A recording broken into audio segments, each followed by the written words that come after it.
आप सभी भाई बहनों का ब्रेकिंग आध्यात्मिक न्यूज की ज्ञान कक्षा में एक बार फिर स्वागत है। आज की चर्चा का विषय है स्थूल शरीर एक हथकड़ी। देखिए, हथकड़ी शब्द कोई नया शब्द नहीं है। अक्सर भारत में तो देखिए हम न्यायालयों के आसपास कभी कभी पुलिस वालों के साथ कुछ अपराधी लोग देखते हैं ना, तो अपराधियों के हाथों में कुछ एक लोहे का संगल सा बंधा होता है, हथकड़ी। तभी तो देखिए हाथ के ऊपर ये बंधी होती है, इसलिए इसको हथकड़ी कहा जाता है। और उसी हथकड़ी को ही मैंने स्थूल शरीर के साथ जोड़ा है, क्योंकि शास्त्रों में देखिए तीन ही तत्वों की चर्चा आती है, भगवान और आत्मा। ये दो चेतन तत्व हैं, क्योंकि आत्मा कितने ही हैं, अनंत है। भले ही परमात्मा की नजरों में देखिए निश्चित है, क्योंकि ये जन्म मरण से रहित है, इसलिए इनकी संख्या कम भी नहीं हो सकती और इनकी संख्या बढ़ भी नहीं सकती। लेकिन परमात्मा क्योंकि एक परम आत्मा, परम शब्द केवल एक सत्ता के लिए आता है। हमारे आपके लिए तो देखिए परमात्मा शब्द नहीं आता, हम सभी तो एक सामान्य आत्मा और जो कि अनंत है। और ये जो तीसरा तत्व है माया, माया का अभिप्राय होता है प्रकृति से, प्रकृति का अभिप्राय होता है इसके तीन गुणों से। शास्त्रों में तो कहा गया है, जब जब ये तीनों गुण सम अवस्था में रहते हैं उसका नाम प्रकृति है। जबकि आज हम सभी भाई बहन देखिए प्रकृति किसको कहते हैं, ये पृथ्वी जल अग्नि वायु आकाश को ही प्रकृति का ही नाम कह देते। जबकि शास्त्रों में ये जो तीन गुण है, तमोगुण, रजोगुण और सत्वगुण, इनकी सम अवस्था को एक तत्व कहा जाता है। और इससे 23 तत्वों में जो विस्तार होता है, जिसमें ये सतयुग, त्रेता, द्वापर और कलयुग, इनकी बार बार पुनरावृत्ति होती है, ये लंबा कार्यकाल होता है। ये परमात्मा की ब्रह्म शक्ति द्वारा इन गुणों में एक विस्तार लाया जाता है 23 तत्वों में। तभी तो इस ब्रह्मांड को 24 तत्वों का कहा जाता है। और इसी ब्रह्मांड का ही आप हम सभी भाई बहन एक छोटा सा पिंड है। इस पिंड में ही देखिए तीन शरीर हैं। आपका हमारा जो एक स्थूल शरीर है, सूक्ष्म शरीर है और कारण शरीर है। आत्मा परमात्मा तो देखिए एक चेतन तत्व है। और आप सभी भाई बहन अक्सर समाज में देखते हो ना कि परिवार में किसी की मृत्यु होगी, किसी रिश्तेदार में किसी की मृत्यु होगी, तो मृत्यु किसकी होती? आपके हमारे स्थूल शरीर। देखिए, स्थूल शरीर को ही तो मैंने एक हथकड़ी का नाम दिया है, ताकि बात की गहराई हमें आपको समझ में आ जाए। शास्त्रों में क्या कहा गया कि 84 लाख प्रकार की योनियां, यानी कि 84 लाख प्रकार के ये स्थूल शरीर हैं। और ये एक बंधन का कारण है, क्योंकि शास्त्रों में तो देखिए हथकड़ी शब्द कहीं पढ़ने में मेरे तो आया नहीं। ये तो मैंने एक आप सभी भाई बहनों को थोड़ा एक बात समझ में आ जाए, इसलिए मैंने ये स्थूल शरीर को एक हथकड़ी के साथ जोड़ दिया है। देखिए, मैंने तकरीबन लगभग 1 वर्ष पहले एक आत्मा को भी देखिए हथकड़ियों के साथ एक तीन शरीरों की एक बांध कर कुछ दिखाया था। वो भी बहुत लंबी एक वीडियो थी। और इसी तरह मनुष्य के मरने के बाद का जो अगला जन्म है, वो तो बहुत ही लंबी वीडियो लगभग 3 घंटे की थी, जिसको अक्सर एक साधारण मनुष्य ने एक रुचि पूर्वक उसको नहीं सुना। किसी ने आधा घंटा सुना, किसी ने 1 घंटा, किसी ने 1.5 घंटे। पूर्ण रूप से सुनने वाले देखिए कम भाई बहन थे। लेकिन मैं ये बात देखिए बार बार जोर देकर कहता हूँ कि हमें शास्त्रों का अध्ययन करना चाहिए। हमें ऐसे ही सात्विक वीडियो द्वारा अपने ज्ञान को बढ़ाना चाहिए, क्योंकि ये केवल और केवल मनुष्य योनि में ही संभव है। भले ही देखिए आप मेरे इस आध्यात्मिक ज्ञानात्मक चैनल से जुड़े रहे या किसी भी अन्य वक्ता की कुछ सात्विक वीडियो आप सुनो या शास्त्रों का अध्ययन करो या सत्संग पर जो यथार्थ ज्ञान विज्ञान है उनको सुनो, उस पर चिंतन करो, उस पर मनन करो, उस पर शोध करो। तभी ये परमात्मा का ज्ञान विज्ञान जितने जितने अनुपात में आपको हमें समझ में आता जाता है, फिर उतना उतना ये जो भौतिक प्रकृति है जो कि जड़ है, हम सभी भाई बहन तो देखिए चेतन है। जब हम चेतन हैं तो हमें किससे जुड़ना चाहिए? उस परम चेतन सत्ता से, क्योंकि वो परम चेतन सत्ता तो आनंद स्वरूप है। जबकि हम सभी आत्मा तो मात्र एक ज्ञानवान है, और ज्ञान भी आपका हमारा देखिए आवृत हो चुका है। आवृत क्यों हो चुके हैं? क्योंकि हम ये जो प्रकृति के जड़ पदार्थ हैं, इन जड़ पदार्थों का जो हम पांच भोग विषयों का जो हम निरंतर भोग करते रहते हैं, और वो भी मर्यादा से अधिक। देखिए स्थूल शरीर की आवश्यकता है, इस बात से तो शास्त्रों में भी इनकार नहीं किया गया। देखिए स्थूल शरीर को दाल रोटी मिले, ये तो आपकी हमारी एक स्थूल शरीर की आवश्यकता है। और स्थूल शरीर के रहते रहते ही यदि हम अपना कारण शरीर और सूक्ष्म शरीर समाप्त कर लेते हैं, देखिए शास्त्रों में कारण शरीर और सूक्ष्म शरीर को कहीं कहीं सूक्ष्म शरीर भी कह दिया जाता है, लेकिन मैं अपनी चर्चाओं में, क्योंकि बात को हम सरलीकरण करते हैं, देखिए मेरा एक स्वभाव है कि मैं परमात्मा की प्रेरणा से और वर्तमान समय में आपके हमारे जीवन में जैसी जैसी कुछ परिस्थितियां घट रही होती हैं, उन सभी परिस्थितियों को ही मैं आधार में लेते हुए शास्त्रों की एक जो सैद्धांतिक बातें, क्योंकि सैद्धांतिक बातों में कभी भी किसी भी काल में कभी परिवर्तन नहीं हो सकता, क्योंकि सिद्धांत बने हुए हैं। उन सिद्धांतों को हम जितना अधिक समझ लेते हैं, उतना आपके हमारे जीवन में एक ये जो हथकड़ियों के बंधन है ना, स्थूल शरीर की हथकड़ियों के, देखिए इन हथकड़ियों से मुझे ध्यान आया कि देखिए कहीं कहीं इस हथकड़ी को मैंने अपने कुछ वीडियो में देखिए सोने की हथकड़ी भी कहा है, कहीं कहीं मैंने पीतल की हथकड़ी भी कहा है, और कहीं कहीं मैंने देखिए लोहे की हथकड़ियों का भी नाम दिया। लोहे की हथकड़ी को देखिए तमोगुण के साथ जोड़ा जाता है। इसी तरह पीतल की हथकड़ी को आप रजोगुण से जोड़ सकते हो। देखिए जैसे रजोगुण में हम संसारी आकर्षणों को हम अक्सर पीले रंग से दिखाते हैं ना, और तमोगुण को तो देखिए मैं काले रंग से दर्शाता हूँ। काला रंग क्या है? तमोगुण की निशानी, अज्ञानता की निशानी। और ये लोहा क्या है? ये भी तो देखिए काले रंग का ही होता है। और इसी तरह देखिए ये जो सतोगुण क्या है, इसको मैंने सोने की हथकड़ी, यानी कि इसका सोने का तो देखिए अधिक मूल्य होता है। आज आप देखोगे ना संसार में लोहे का क्या कीमत चल रही है, पीतल की क्या कीमत चल रही है, और सोने की क्या कीमत चल रही है, यानी कि इन तीनों कीमतों में बहुत अधिक अंतर है। इसी तरह इन गुणों में भी देखिए बहुत अधिक अंतर है।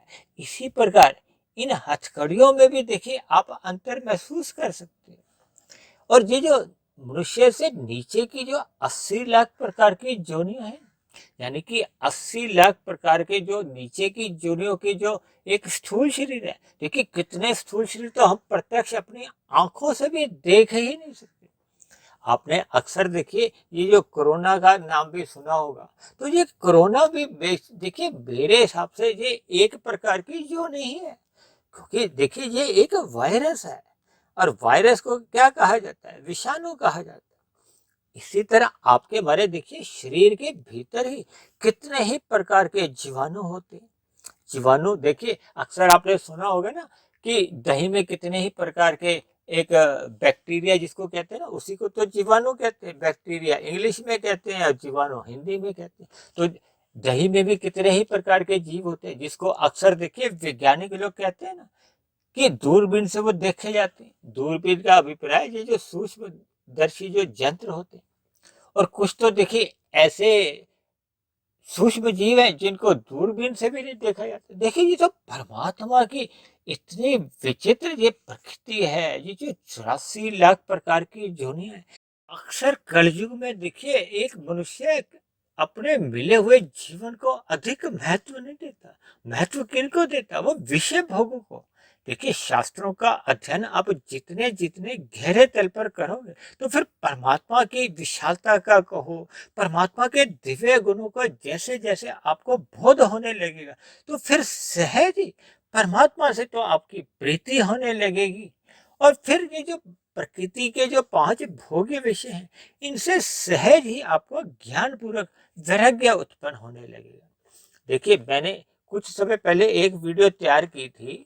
ये जो आपके हमारे ये जो शरीर है, ये मैंने स्थूल शरीर को एक मोबाइल के हैंडसेट के साथ जोड़ा था, और जो अंदर का जो आपका हमारा जो सूक्ष्म और कारण शरीर है, उसको मैंने एक सिम कार्ड के साथ भी जोड़ा। उसका क्या अभिप्राय है? क्योंकि हम सभी भाई बहनों के जीवन जब तक ये बंधन में रहते हैं, हथकड़ियों के बंधन में रहते हैं, तब तक आपकी हमारी जो आत्मा है वो मायातीत नहीं होती। यानी कि आत्मा पे ये जो 3 शरीरों के जो बंधन है, स्थूल शरीर, सूक्ष्म शरीर और कारण शरीर, इनसे आत्मा फिर ये 84 लाख प्रकार की योनियों में, कभी मनुष्य योनि में, कभी मनुष्य से ऊपर की योनियों में और कभी मनुष्य से नीचे की योनियों में, जिसमें हम देखिए पेड़ पौधे, कीड़े मकोड़े, कीट पतंगे, पक्षी, पशु, देखिए पशु योनि के बाद मनुष्य योनि का नंबर आता है। नंबर आने का अभिप्राय है कि शास्त्रों में कहा गया है कि जब आपके हमारे संचित कर्मों में पाप और पुण्य कर्मों की तुल्यता हो जाती है या पुण्य कर्मों की अधिकता बनी रहती है, तो हमें मनुष्य योनि का जन्म मिलता है। अन्यथा यदि संचित कर्मों में पाप कर्मों की अधिकता होगी, देखिए पाप कर्म कब होते हैं? जब हम शास्त्रों के विरुद्ध यानी कि निषेध कर्म कर जाते हैं, अन्य जीवों को पीड़ा देते हैं। देखिए जब हम विहित कर्म करते हैं, यानी कि विधि विधान द्वारा जो शास्त्रों में कर्म बताए गए उन्हीं को ही करते हैं, वो तो पुण्य कर्म माने जाते हैं। जब हम रजोगुण में रह के पुण्य कर्म करते हैं, वो साधारण पुण्य कर्म होते हैं। जब हम परोपकार के कार्य करते हैं, पहले अन्य जीवों को सुख मिले, तो वो सभी एक ऊंचे श्रेणी के पुण्य कर्म माने जाते हैं। लेकिन जब जब हम अन्य जीवों के साथ छल कपट, ठगी, हेरा फेरी या अनीतिगत कार्य करते हैं, तामसी कर्म करते हैं, उनको पीड़ा देते हैं, शास्त्र विरुद्ध कर्म करते हैं, निषेध कर्म करते हैं, उन्हीं को तो पाप कर्म कहा जाता है। और जब जब मनुष्य के पाप कर्म अधिक हो जाते हैं, देखिए मनुष्य जोड़ी के मरते समय ही आपका हमारा जो आगे का जो बड़ा भविष्य है या अगली जोनी कहो या अगली हथकड़ी आपको हमें कौन सी लगेगी, वो निर्भर करता है आपके हमारे संचित कर्मों की क्या स्थिति है। यदि संचित कर्मों में देखिए पाप कर्मों की अधिकता है, तो फिर नीचे की जोनियों में ना चाहते हुए भी मनुष्य को जाना ही पड़ता है। और ये नीचे की तामसी जोनी है 80 लाख प्रकार की, ये लोहे की हथकड़ियां ही समझो। इसलिए तो मैंने देखी स्थूल शरीर को एक हथकड़ी के साथ जोड़ा। जैसे मैंने अभी थोड़ी देर पहले उदाहरण दिया ना, देखिए अपराधी को सोने की हथकड़ी से तो नहीं बांधा जाता, पीतल की हथकड़ी से भी नहीं बांधा जाता, लोहे की हथकड़ी से बांधा जाता है, क्योंकि उसने अपराध किया। और ये जो 80 लाख प्रकार की जो नीचे की जोनियां हैं, जिसमें देखिए ये जीवाणु, विषाणु यानी कि ये सभी प्रकार के जो वायरस भी हैं, ये भी एक जोनियां हैं। देखिए आज मेरे पास उतना समय नहीं है इस वीडियो में मैं उस पर चर्चा कर सकूं। हालांकि मैं देखिए कोई डॉक्टर भी नहीं हूँ, कोई ऐसा वैज्ञानिक भी नहीं हूँ, लेकिन शास्त्रों को पढ़ने से, परमात्मा की प्रेरणा से, जैसे जैसे शास्त्रों पर हम ब्रह्म मुहूर्त में एक शोध करते हैं, तो फिर परमात्मा का ज्ञान विज्ञान सहज ही हम सभी भाई बहनों को फिर समझ में आने लगे।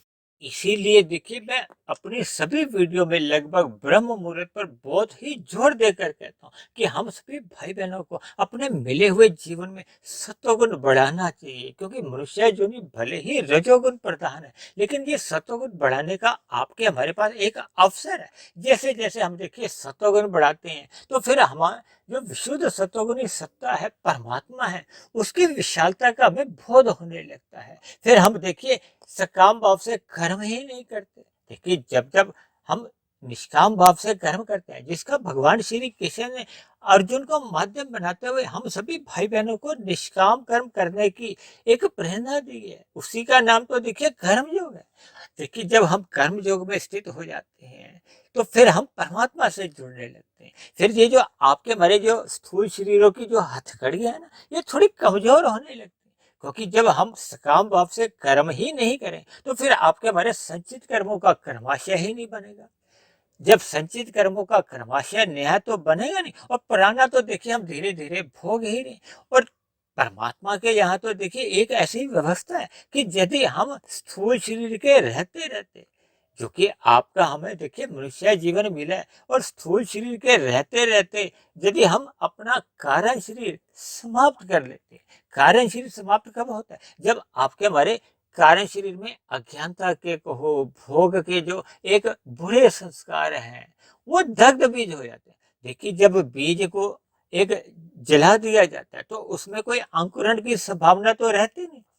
इसी तरह यदि वो बीज अभी बचे हुए हैं, वासना रूपी बीज होते हैं ये बीज यदि बचे हुए हैं तो उसमें देखिए बाहर से जैसी जैसी कुछ परिस्थितियां आती हैं, क्योंकि प्रकृति के 3 गुण नित्य क्रियाशील रहते हैं। कभी सत्वगुण प्रधान अवस्था में होता है, कभी रजोगुण, तो कभी तमोगुण।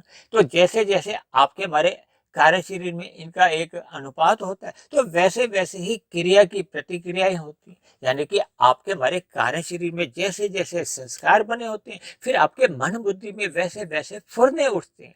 ये जो हमें भोग के जो बार बार फुरने उठते हैं ना, अभी ये गंध का हमने विषय लिया है, कभी रस का, कभी हमने स्पर्श का, कभी शब्द का। ये जो बार बार आपके हमारे भोग विषय बदलते रहते हैं, ये फुरने उठते रहते हैं। ये फुरने फिर आपके स्थूल शरीर की कर्मेंद्रियों को नए कर्म करने की प्रेरणा देते हैं, कभी कभी तो देखिए बाध्य भी कर देते हैं। ये जो समाज में जो अपराध की स्थितियां जो आप हम देखते हैं, ये कार्य शरीर में बने हुए बुरे संस्कारों का ही परिणाम होते हैं। वो इतने बुरे संस्कार इतने वेग से आते हैं कि वो मन बुद्धि में रुकते नहीं, और स्थूल शरीर की कर्मेंद्रियों द्वारा वो अपराध कर्म कहो, पाप कर्म करो, वो बहुत ही कुछ ही सेकंड्स में, मिनटों में वो करवा जाते, और जो मनुष्य का फिर पाप कर्मों का कर्माशय बढ़ाते।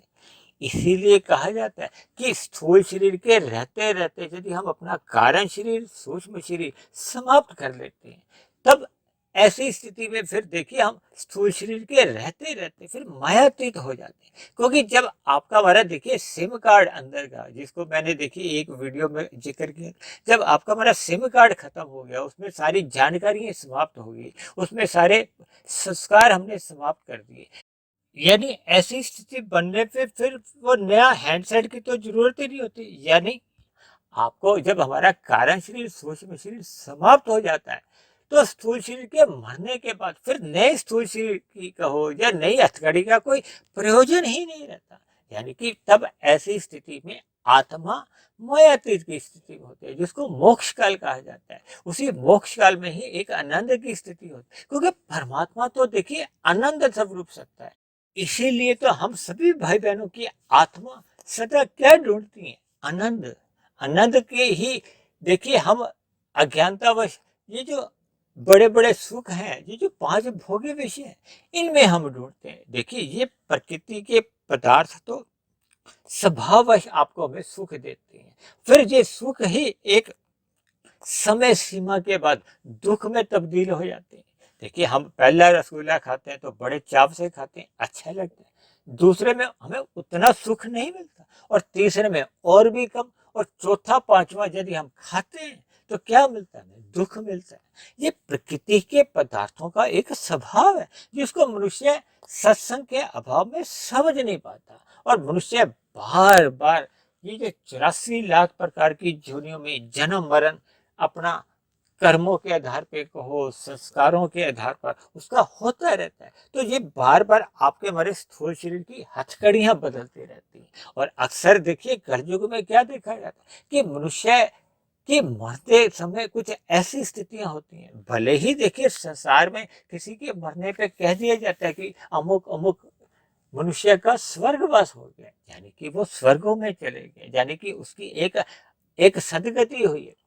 लेकिन देखिए व्यवहार में देखिए हम संसार में देखते हैं कि संसार में देखिए आज के दिन भी देखिए 900 साढ़े 900 करोड़ के लगभग तो मनुष्य हैं, और अन्य जीवों का क्या अनुपात है? मैंने अभी नाम लिया ना, देखिए जीवाणु कितने हैं, विषाणु कितने हैं, और ये जो पेड़ पौधे, कीड़े मकोड़े, कीट पतंगे, पक्षी पशु, इनकी यदि आप गिनती करना आरंभ करोगे तो आपकी उम्र समाप्त हो जाएगी, इनकी गिनती समाप्त नहीं होगी।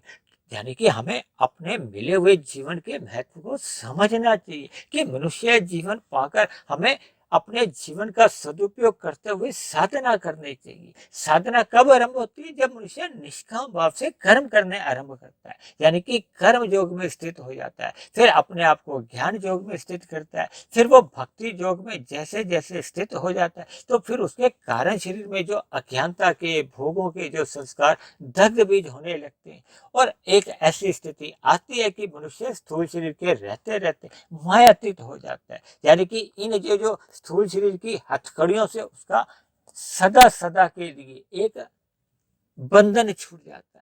ऐसी सभी शुभ स्थितियां हम सभी भाई बहनों के जीवन में भी बने।